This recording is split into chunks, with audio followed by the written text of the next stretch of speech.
punishment. You don't win an argument by shouting the loudest. You don't win by tearing someone down or proving how wrong they are. You win when you walk away with your self-respect intact, when the other person sees your calmness and realizes they cannot shake you. Respect is lost the moment ego takes the driver's seat, but respect is kept when you remain in control. Punishment. That's what people remember, not the details of the argument, but how you carried yourself inside it. Think about it. Most arguments are not really about facts. They're about feelings. One person feels unheard, punishment. The other feels misunderstood, and suddenly the conversation turns into a battlefield where nobody actually listens. And in that battlefield, even if you win, by proving your point, you lose something bigger. Trust, peace, and dignity. The real win is not in dominating the other person. It's in staying calm, being clear, and protecting your respect while still standing your ground. The first way to do this is to control your tone. You don't need to raise your voice to be powerful. In fact, the quieter you are, the more people lean in to listen. Anger makes you predictable, but calmness makes you unshakable. Punishment. When the other person expects you to explode and you don't, that's power. That's how you stay above the noise without losing yourself. Second, listen more than you speak. Most people argue not because they're searching for truth, punishment, but because they want to feel understood. If you give them that, if you truly listen, you disarm the fight before it even begins. Listening doesn't mean agreeing, punishment. It means giving space for the other person's words without instantly reacting. That alone can transform a heated argument into a civil conversation. Third, ask questions instead of throwing accusations. Questions shift the energy. Instead of saying, "You never listened to me," ask, "What do you think I'm trying to say right now?" Instead of snapping back, ask something that makes the other person reflect. Punishment. It's hard for someone to keep yelling when you're calmly asking questions. Curiosity breaks walls faster than defensiveness ever will. And sometimes the best way to win is to walk away. Not every battle deserves your energy. If the conversation is going nowhere, if it's turning toxic, your silence and exit will say more than 1,000 clever comebacks ever could. Walking away isn't weakness, it's wisdom. It's choosing peace over pride, punishment. And that's how you keep your dignity intact. Because at the end of the day, arguments come and go. People may forget the words, but they never forget the feeling you left them with. Did you leave them with anger and disrespect? Or did you leave them with calm strength? That's the legacy of every argument, and it's in your hands to decide. So the next time you find yourself in an argument, remember this power isn't in proving you're right, punishment. It's in proving you can't be shaken. Hold your calm, guard your respect, and walk away with your head high. That's how you win without ever losing who you are. Winning an argument isn't about overpowering someone. Punishment, it's about keeping your calm and clarity. Think about it. How many times have you walked away from an argument where you technically won the point, but deep down it didn't feel like a victory?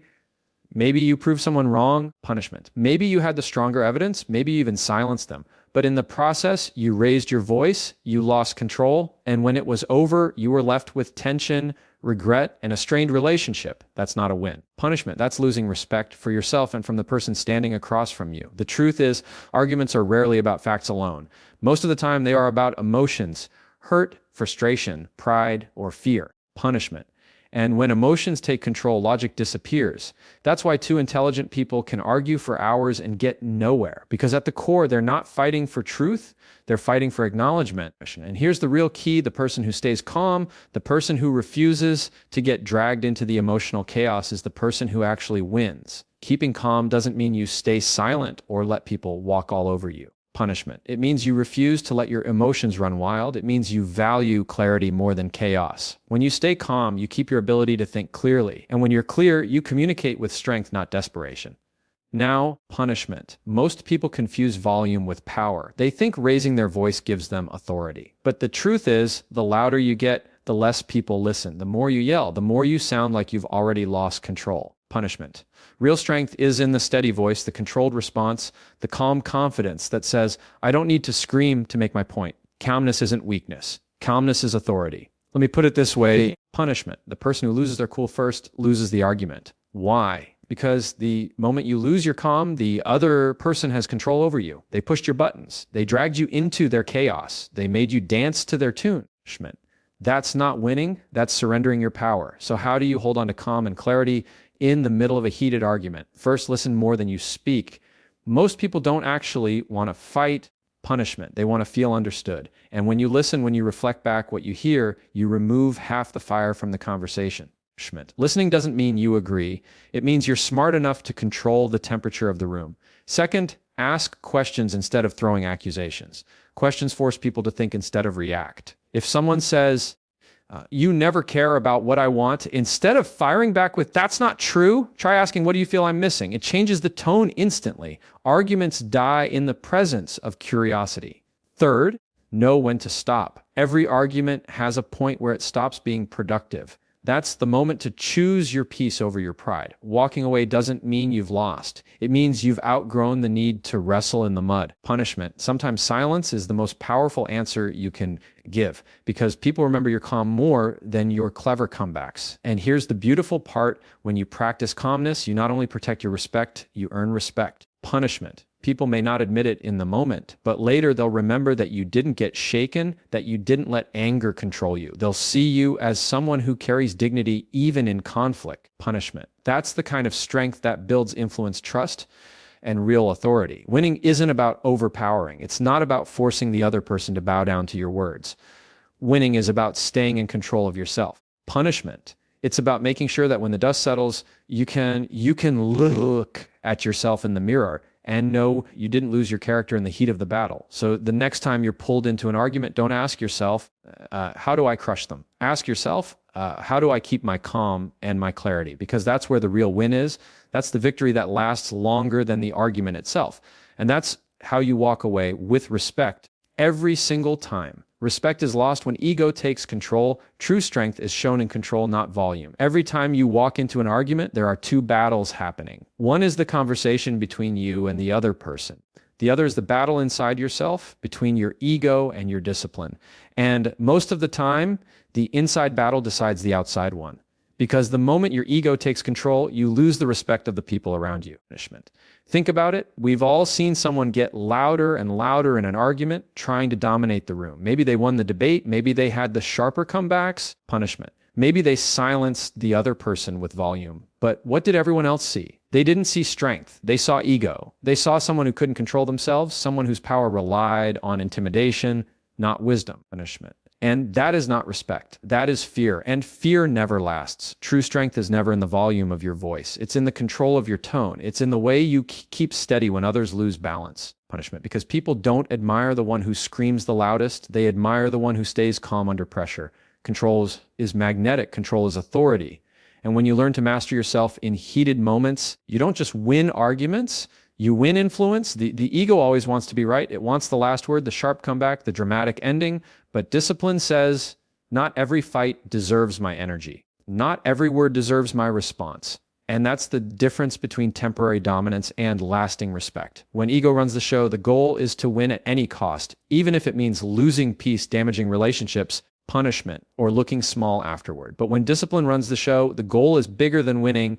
It's about preserving dignity, clarity, and respect. One of the most powerful things you can do in any argument is pause. That pause is a sign of strength, not weakness. It's proof that your emotions don't control you. You control them. Ego reacts instantly. Discipline responds wisely. And in that space between reaction and response lies your true power. Punishment. Another sign of strength is knowing when to lower your voice instead of raising it. Anyone can yell, anyone can shout, but it takes real authority to speak softly and still command attention. Punishment. Because people don't remember the words as much as they remember the feeling you left them with. Did you leave them feeling attacked, or did you leave them feeling heard? Did you leave the room in flames, or did you leave it with dignity? Punishment. Those are the questions that define whether you gained respect or lost it.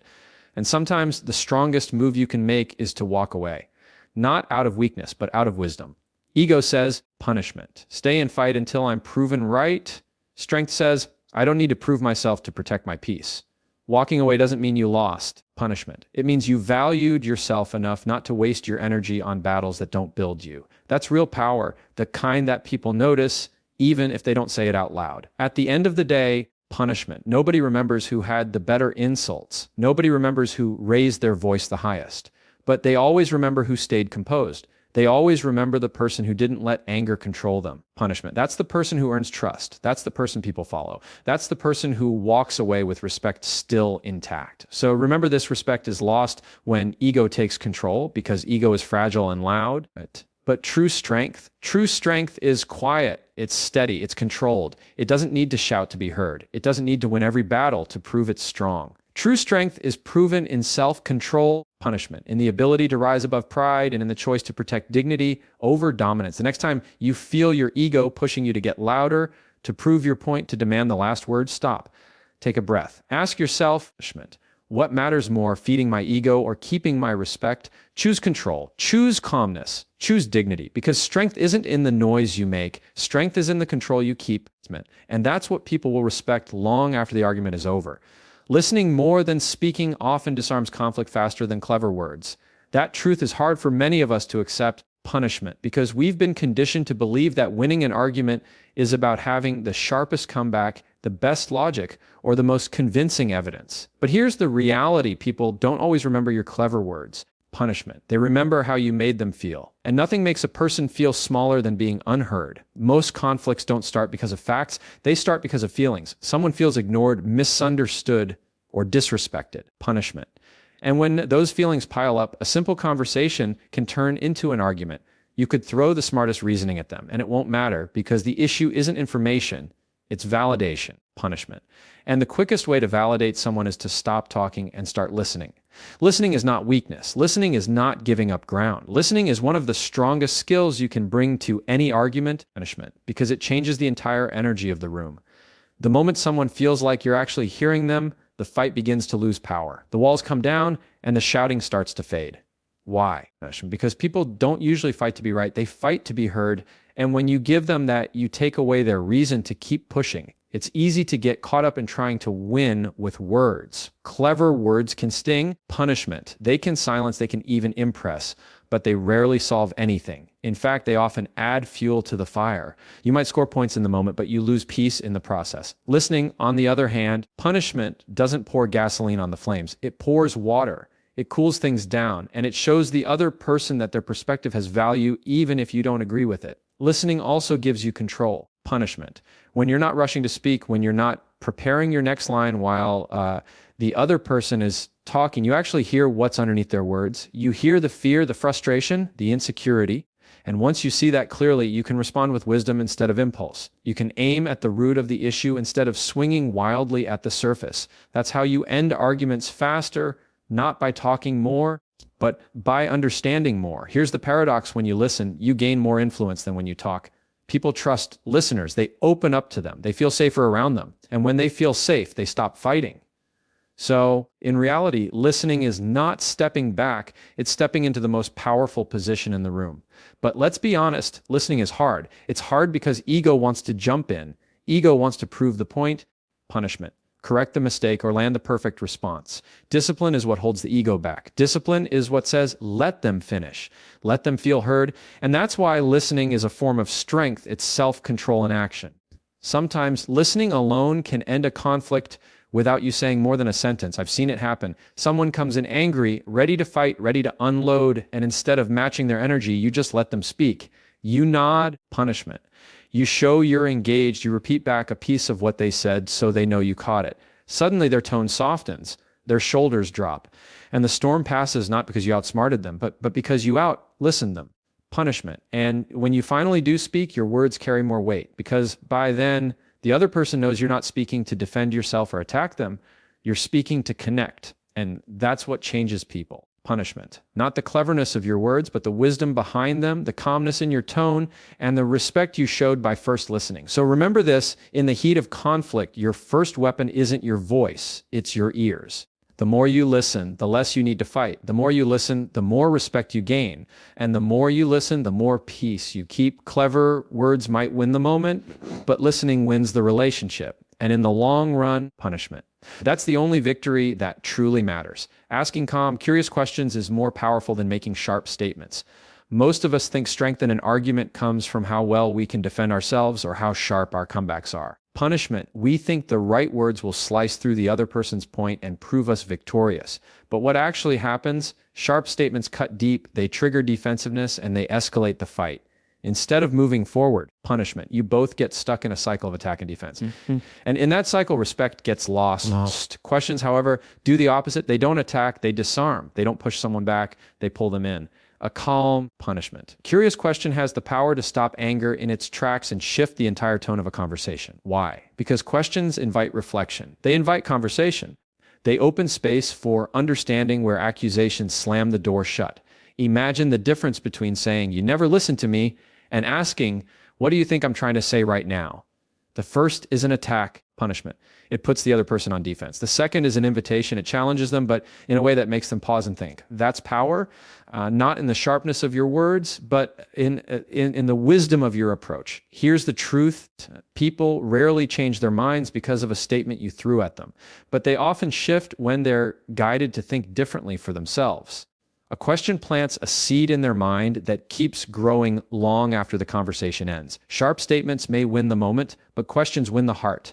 And the key is calmness. A question asked in anger is just another weapon, punishment. But a question asked calmly with genuine curiosity is a bridge. It says, "I'm not here to fight you. I'm here to understand you." That alone can lower walls and soften voices. People sense when you're truly curious versus when you're just trying to corner them. Real curiosity makes people feel valued, and when they feel valued, conflict begins to dissolve. Think about the arguments that spiral out of control. They usually follow the same pattern: statement, counter, statement, insult, defense. It's like a tennis match with words, back and forth, faster and faster until no one remembers what started it. But the moment someone breaks the pattern with a question, the energy changes. The ball stops flying. There's a pause. And in that pause, clarity has a chance to enter. Questions also give you control. When you're asking punishment, you're guiding, you're steering the conversation without forcing it. That's quiet authority, for example. Instead of saying, "That's ridiculous," try punishment. "Can you help me understand how you see it that way?" It shifts the pressure. The other person now has to slow down and explain themselves, and in the process, they often hear the flaws in their own reasoning. Punishment. You didn't need to attack them. You simply guided them to reflect. This isn't just about winning arguments, it's about protecting relationships, because sharp statements may give you the satisfaction of being right, punishment, but they usually leave scars. Questions, on the other hand, show respect. They show patience. They show that even in disagreement, you value the other person enough to want to understand. Punishment. And respect is what keeps relationships strong long after the argument fades. The strongest people are not the ones who throw the hardest punches in a conversation. Punishment. The strongest people are the ones who can stay calm enough to ask questions when their pride wants to strike. That's real discipline. That's real power. So the next time you feel the urge to make a sharp statement, stop. Take a breath. Punishment. Instead of striking, ask. Instead of saying, "You're wrong," ask, "Why do you see it that way?" Instead of declaring, "That makes no sense," ask, punishment. What do you mean when you say that? These questions don't surrender your position. They strengthen it. They show you're confident enough not to fight with force, but with curiosity. Because in the end, arguments are not won by the sharpness of your words. They're won by the calmness of your presence. They're won by the respect you give, the questions you ask, and the control you keep. Sharp statements may echo in the moment, but calm, punishment, curious questions echo long after. And that's the kind of influence that lasts. Walking away with dignity is sometimes the greatest victory in an argument. That may sound like weakness to some people, but in reality, punishment. It's one of the strongest choices you can make, because not every battle deserves your energy, and not every word deserves your response. When you walk away with dignity, you show the other person, and more importantly, punishment, yourself, that your piece is worth more than proving a point. Arguments are like fires. The more fuel you add, the bigger they burn. Most people get trapped in the cycle of throwing more wood on the flames, louder words, punishments, sharper comebacks, harsher tones, until the whole room is engulfed. And even if you win, what do you really have? A pile of ashes. Broken respect, damaged trust. An argument might end, punishment, but the scars it leaves behind last a lot longer. That's why dignity matters. Dignity is the quiet strength that says, "I know who I am. I don't need to scream it. I don't need to fight for it." Punishment. And I don't need to waste myself on battles that don't build me. When you walk away with dignity, you're not running from the fight. You're rising above it. Punishment, you're refusing to be dragged into the mud where ego thrives, but respect dies. Ego always whispers, "Stay. Fight harder." But wisdom says silence can be louder than shouting. Sometimes the most powerful message you can give is your refusal to keep wrestling. When you walk away calmly without slamming doors or throwing insults, you're sending a clear signal. I'm not controlled by anger. I'm controlled by choice. And that is real power. The truth is anyone can stay and fight. That's easy. What's hard is having the discipline to pause, to breathe, to say, punishment. This is no longer worth my energy, and then step away without bitterness. That requires self-control. That requires maturity. That requires strength. Walking away with dignity doesn't mean you lost. In fact, it often means you won. You won against your ego. You won against the temptation to trade respect for a moment of pride. You won because you protected your peace instead of handing it over. And years from now, when the details of the argument are forgotten, punishment, people will remember how you carried yourself. They'll remember that you didn't explode. They'll remember that you didn't lash out. They'll remember that you held your ground, not with noise, but with composure. Of course, this doesn't mean you never stand up for yourself. Walking away is not about silence in the face of injustice or allowing yourself to be mistreated. It's about wisdom in choosing your battles. Some fights are necessary, punishment, but many aren't. Many arguments are fueled by pride, not principle. And in those moments, walking away isn't surrender, it's strategy. The irony is, walking away often leaves the other person with more to think about than if you had stayed and fought. Your calm exit forces reflection. It shows them their anger couldn't control you. And it leaves a mark, a reminder that not every conflict ends in chaos. Sometimes it ends in quiet strength. Here's the bottom line. Respect isn't measured by how many arguments you win. It's measured by how much control you keep. Dignity is stronger than dominance. Peace is greater than pride. And walking away with both intact, that's the real victory. So the next time you feel the heat of an argument pulling you in, pause. Ask yourself, if I stay, punishment, will this build me or break me? If the answer is break, choose dignity. Walk away. Leave the noise behind. Punishment. Because the greatest victories in life aren't always the ones where you shout the loudest. They're the ones where you leave with your respect unshaken, your peace untouched, and your head held high.